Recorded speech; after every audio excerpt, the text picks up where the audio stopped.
మరి ఈ రోజు మన జిల్లాలో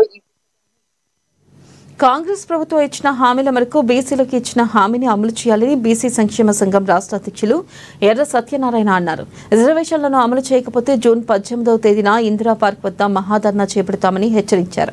హైదరాబాద్ ప్రెస్ క్లబ్ లో ఏర్పాటు చేసిన విలేకరుల సమావేశంలో వారు మాట్లాడుతూ కాంగ్రెస్ పాలన వచ్చి ఏడాదిన్నర గడిచినా కూడా ఎక్కడ వేసిన గొంగడి అక్కడ ఉందని దుయ్యబట్టారు. 42% బీసీల రిజర్వేషన్లను అసెంబ్లీలో ప్రవేశపెట్టి పార్లమెంట్లో చట్టం చేసినప్పుడే ఎన్నికలు నిర్వహించాలని డిమాండ్ చేశారు. కాంగ్రెస్ ప్రభుత్వం కాలయాపన తప్ప చేసేది ఏమీ లేదని ఎద్దేవా చేశారు. కేంద్ర రాష్ట్ర ప్రభుత్వాలు బీసీ రిజర్వేషన్లపై అలసట వహిస్తే సహించేది లేదని తేల్చి చెప్పారు. ఇక రిజర్వేషన్ల ప్రక్రియపై కాలయాపన చేస్తే ఢిల్లీలో మరో మాట ధర్నాను చేపడతామని హెచ్చరించారు.